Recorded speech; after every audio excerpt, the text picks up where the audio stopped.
ఉంటా నీ జతగా పార్ట్ 27.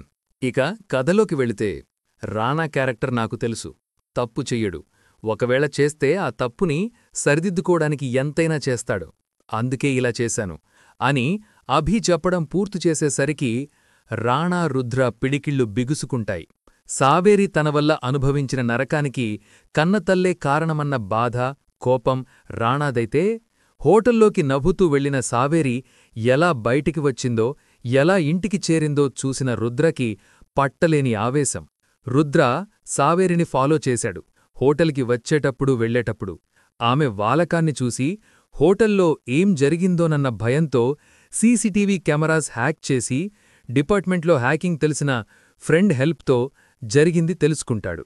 సావేరి ఎలాంటి బాధని అనుభవించిందో ఆ ఇంటి చుట్టూ తిరుగుతూనే గమనిస్తూ లోపల రాణామీద రగిలిపోతాడు రుద్ర. కాని తరువాత రాణా సావేరిని ప్రేమిస్తున్నాడని తెలిసి మెల్లిగా కోపం తగ్గించుకుంటూ అతని ప్రేమలో నిజమేంతో అబ్జర్వ్ చేస్తుండేవాడు. అందుకే ట్రైనింగ్లో ఉండి కూడా సిక్ లీవ్ కావాలని అబద్ధం చెప్పి రాణా సావి వెంట మేఘాలయకి బ్యాగ్ సర్దేశాడు. అక్కడేం చేశాడో తెలుసుగా? మీ అత్తని బాబుని ఏం చేయాలరా? మళ్లీ కోపంగా అభి షర్ట్ కాలర్ పట్టుకుంటాడు రుద్ర. ఇంత చెప్పాక కూడా మళ్ళీ నామీదికే వస్తావేంట్రా నాయనా? తలకొట్టుకుంటాడు అభి. రుద్ర కూల్, వాడి తప్పేంలేదు. తప్పు అమ్మది, మామది, ఇంకా నాది. లివ్ హిమ్ సీరియస్గా వినిపిస్తుంది రణధీర్ వాయిస్. అభి గొంతు గట్టిగా ఓసారి నొక్కి సోఫాలో వెనక్కి తోసి సరిగ్గా కూర్చుంటూ నీది కూడా లేదులే, ఇప్పుడేం చేయాలనుకుంటున్నావు రాణా? క్వశ్చన్ చేస్తాడు. ముందు వెళ్ళి బామ్మగారిని మహల్కి తీసుకురావాలి.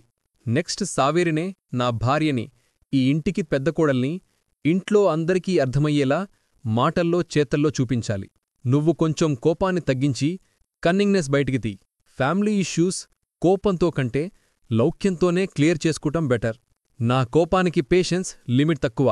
ఆ లిమిట్ని, నా బలుపుని ఎవరూ టచ్ చేయని వరకు నీ మాట ప్రకారమే ఉంటాను. ఆ తర్వాత నీ మాట నేను వినను. రణధీర్కి చెప్పి అభీవైపి చూపు సారిస్తూ నీ చిన్న చెల్లెల్ని బాగా తగ్గి నా ముందు తిరగమను. ఈసారి గొంతు పట్టుకుంటే ప్రాణం పోతే తప్ప వదలను యాటిట్యూడ్గా చెప్పి సిగరెట్ వెలిగిస్తాడు రుద్ర. నువ్వు స్మోక్ చేస్తావా? కళ్ళు పెద్దవి చేసి అడుగుతాడు అభి. ఏం చెయ్యకూడదా? వెటకారంగా తిరిగి క్వశ్చన్ చేస్తాడు. ఈ ఇంట్లో అలాంటి అలవాట్లు లేవు చిన్నబావా. నువ్వు అలవాటు చేసుకుంటానంటే చెప్పు, నేర్పిస్తా బావుమర్ది సర్కాస్టిక్గా అంటాడు. వాళ్ళిద్దరి మాటలు వింటూనే వేరే ఆలోచనలు చేస్తున్న రణధీర్ పెదవుల మీదికి చిన్న స్మైల్ వచ్చి చేరుతుంది. బామ్మని తీసుకునావడానికి వెళ్ళాలి, వస్తారా? అభీ రుద్రలను చూస్తూ క్వశ్చన్ చేస్తాడు రాణా. వస్తా ఒకేసారి అని ఇద్దరూ సోఫా నుండి పైకి లేస్తారు. వసూగారికి ప్రతాప్ గారికి చెప్పి సావేరిని తీసుకుని బామ్మగారి కోసం బయలుదేరుతుంది రణధీర్ డ్రైవ్ చేస్తున్న కారు. ఈసారి రుద్ర బుద్ధిగా అన్న పక్కన కూర్చోవడంతో బ్యాక్ సీట్లో అన్నా చెల్లెలు సెటిల్ అవుతారు. సావేరి రణధీర్ వెంట వస్తున్న రుద్ర అభి ఎవరో తెలియక చేటతో చెరుగుతున్న పప్పుని పక్కన పెట్టేసి లేచి నిలబడతారు భానుమతిగారు. బామ్మ కళ్లల్లో నీళ్లు, పెదవుల మీద నవ్వు. వెళ్ళి ఆవిడని గట్టిగా హత్తుకుంటుంది సావేరి. సావీ, ఏమైందే? ఆ అబ్బాయిలిద్దరెవరూ? ఆమె ముసలి గుండెకి కంగారు పుట్టేస్తుంది. వసువత్త గుర్తుందా బామ్మ? ఆవిడ మొహంలోకి చూస్తూ అడుగుతుంది. ఇన్నేళ్ల తర్వాత మనవరాలి నోటినుండి ఆ పేరు వినడంతోనే భానుమతిగారి ఒళ్ళు చల్లబడిపోతుంది. అసలెలా వసువత్త అనేది గుర్తొచ్చిందో తెలియక ఆవిడ చలనం లేకుండా ఉండిపోతే సావేరినే చెప్పడం మొదలెడుతుంది. తను రుద్ర వసువత్త కొడుకు, ఇంకా తను అభిరామ్ సువర్ణ పెద్దమ్మ కొడుకు, ఇంకా రణధీర్ సార్ అచ్యుత్ మామయ్య పెద్ద కొడుకు. అందర్నీ పరిచయం చేసి రాణావైపు చూస్తుంది. వీళ్ళందరూ నీకెలా తెలిసారు సావీ? ఆవిడ కాళ్లకింద భూమి కదిలిపోటున్నట్టనిపిస్తుంటే అడుగుతారు. రణధీర్ ప్రతాప్ గారికి చెప్పిందే చెప్తుంది సావేరి కూడా. మేడపైన ఊరమిరపకాయలు ఆరబెట్టున్నాను, ఓసారి వెళ్ళి కదిల్చిరా అంటూ సావేరిని అక్కడి నుండి పంపి తన ఎదురుగా నిలబడున్న ముగ్గురివైపు చూస్తారు భానుమతిగారు. రాణా ముందే తెలిసినా రుద్రలో తన కోడలు అపర్ణ పోలికలు కొన్ని కలుస్తుంటే పూర్తిగా కోడలి అన్నగారైన అచ్యుత్గారే కనిపిస్తూ మనవరాలు చెప్పింది నిజమని నిర్ధారణ అవుతుంది. అభిలో కూడా సువర్ణ పోలికలు పోలుస్తారావిడ. సావేరి తల్లిపుట్టింటివాళ్లు ఎలా ఉంటారో బామ్మకి తెలుసు. ఫోటోస్ చూశారు. ఎక్స్పెక్ట్ పెద్దరాణాగారు.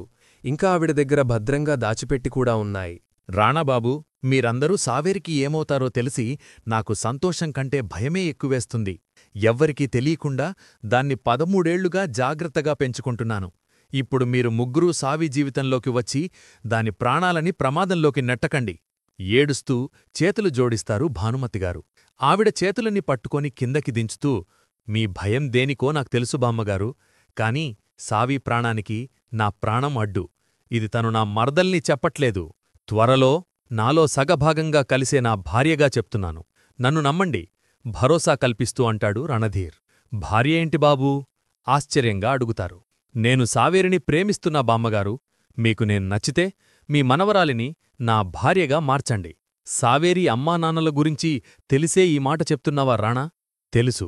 సావి అంతా మెతక కాదు. నేను మామయ్యంతా మంచోణ్ణి కాదు.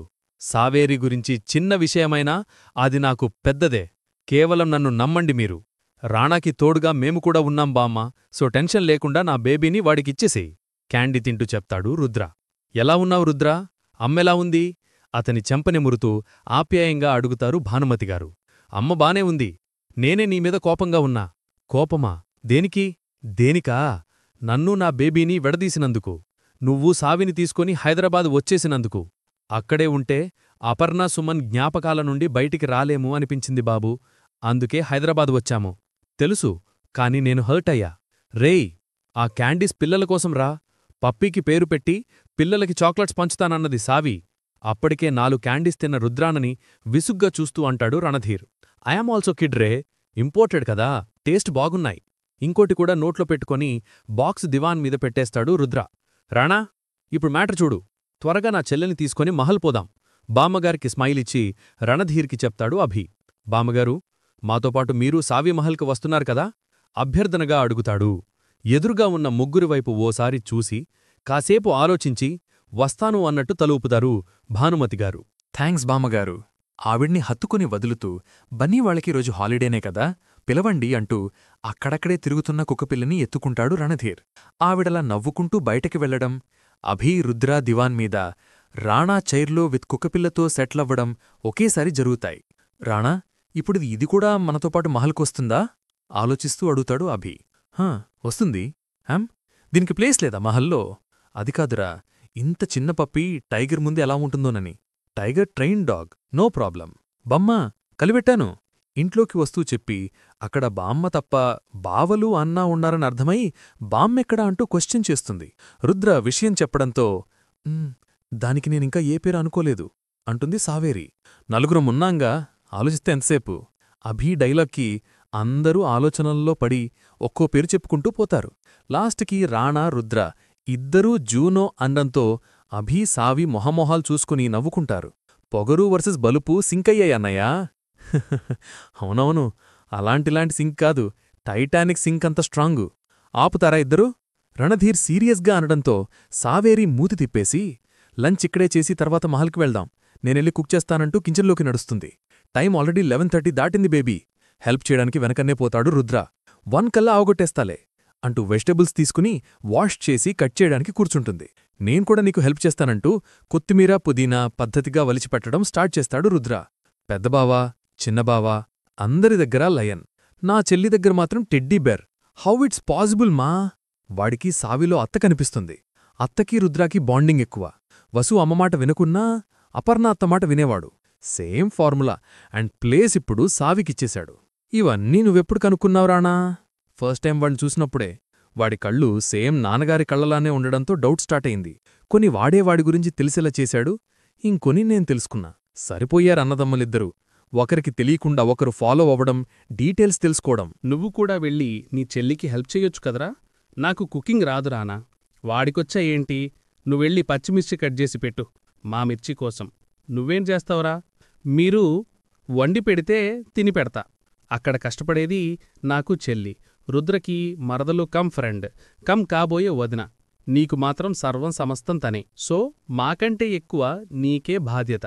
పద, నీ ఐరన్ ఫీస్ట్తో మాకు ఫుడ్ ఫెస్ట్ చేద్దు కని. రణధీర్ని హాల్లో నుండి కిచెన్లోకి లాక్కెడతాడు అభి. నలుగురు ఉండేసరికి కిచెన్ ఇరుకై ఒక్క ఎక్కువవుతుంది. సూర్య, నేను చేస్తాను, మీరెళ్ళండి. చెమటలు కారుస్తున్న అతన్ని చూసి తట్టుకోలేక ప్రేమ పొంగుతుంది సావేరిలో. పర్లేదులే, ఏం చేస్తున్నావో చూస్తానంటూ ఆమె భుజం మీదుగా బాండీలో వేగుతున్న పోపుని చూస్తూ చెప్తాడు. పిల్లల్ని తీసుకొచ్చేసరికి హాల్లో ఒక్కరూ లేకపోవడంతో ఎటుపోయారు వీళ్ళు అనుకుంటూ సావీ అంటూ గట్టిగా పిలుస్తారు భానుమతిగారు. హా బామ్మా, ఇక్కడే ఉన్నా అంటూ సావి ముందుగా బయటికి వస్తే మెనకనే రాణా, రుద్ర, అభి వస్తారు. చెమటలు కక్కుతున్న నలుగురిని చూసి, అంత చిన్న వంటింట్లో మీ నలుగురికి ప్లేస్ సరిపోయిందా? వాళ్ల ఒడ్డూ పొడుగు చూస్తూ వింతగా అడుగుతారు ఆవిడ. హా, గోడలు పగలగొట్టకుండా రాసుకునేంత ప్లేస్ సరిపోయింది బామ్మ. తన షర్టుకి అంటుకున్న సున్నం విదిలించుకుంటూ చెప్తాడు రుద్ర. పాపం వేసుకుంది బ్లాక్ షర్ట్ అవ్వడంతో అందరికంటే ఎక్కువ చెమట కూడా రుద్రకే ఎక్కువవుతుంది. రాణాబాబూ, పిల్లల్ని తీసుకొచ్చాను. ఆ పేరేదో పెట్టేస్తే వాళ్ళెళ్ళి ఆడుకోవాలంట. తన చేతిలో ఉన్న పప్పీని సావీ చేతికిచ్చి నువ్వే కానివ్వు అంటూ సైడ్ నిలబడతాడు రణధీర్. సావేరి తన ఎదురుగా ఉన్న పిల్లల్ని చూస్తూ పప్పీకి జూనో అన్న పేరు ఓకే చేశా. ఎలా ఉంది బన్నీ అంటూ చిరునవ్వుతో అడుగుతుంది. వావ్, సూపరుందక్కా అంటూ అందరూ గట్టిగా అరవడంతో జూనో సావేరీ చేతిలో నుండి కిందకి దూకి రాణా ప్యాంటు పట్టుకుని పైకి ఎగబాకుతుంది. వాడికి నాకంటే మీరే ఎక్కువ నచ్చారా? ఉక్రోషంగా అడుగుతుంది. ఏమో, నాకేం తెలుసు, నీ తమ్ముళ్లకి చెల్లెళ్లకి క్యాండీస్ ఇంకా చాక్లెట్స్ ఇవ్వు అంటూ క్యాండీ బాక్స్తో పాటు డైరీ మిల్క్ సిల్క్ బాక్స్ కూడా ఇచ్చి బెడ్రూంలోకి వెళ్ళిపోతాడు రణధీర్. కుక్కపిల్లలు కూడా మాయ చేసేస్తున్నారు. మూతి తిప్పుకుంటూ అతను చెప్పినట్టే అందరికీ స్వీట్స్ ఇచ్చేసి తను అక్కడ్నుండి వెళ్ళిపోతున్నట్టు చెప్తుంది సావేరి. కాసేపక్కడ చిన్న సైజ్ ఫేర్వెల్ జరిగితే మనవరాలు సగంలో ఆపిన వంట భానుమతిగారు పూర్తిచేసి అందరినీ భోజనాలకు పిలుస్తారు. పిల్లలు వెళ్ళిపోవడంతో జూనోకి పెడిగ్రీ పెట్టి రూంలోనే ఉంచేస్తుంది సావి.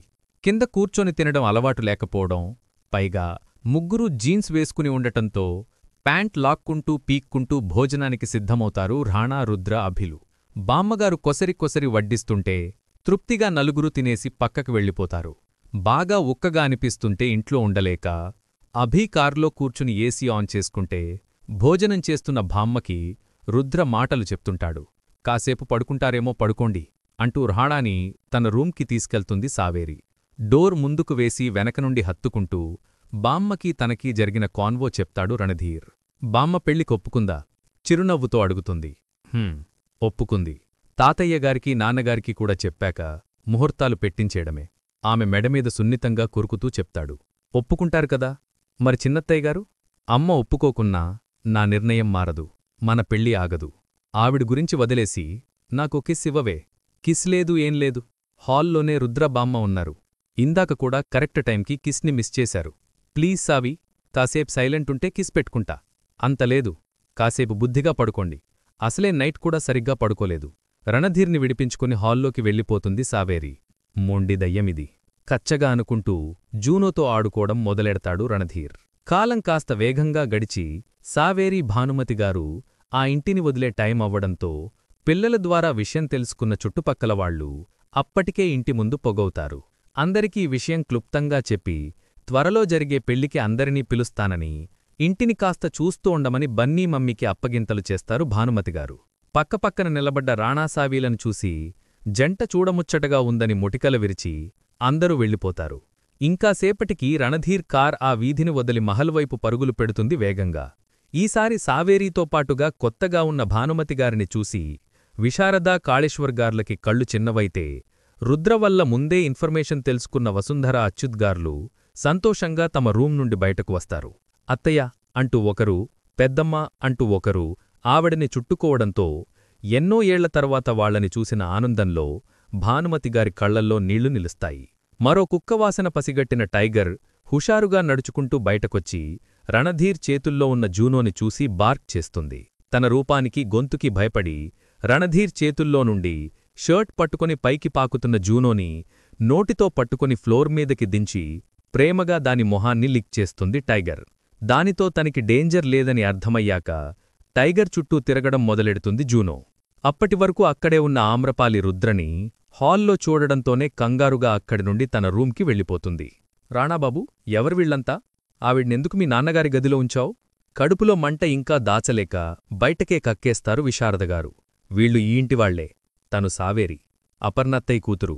నీకర్థమయ్యే ఉండాలి ఈపాటికి. ఆవిడ సావేరి నాన్నమ్మ భానుమతిగారు.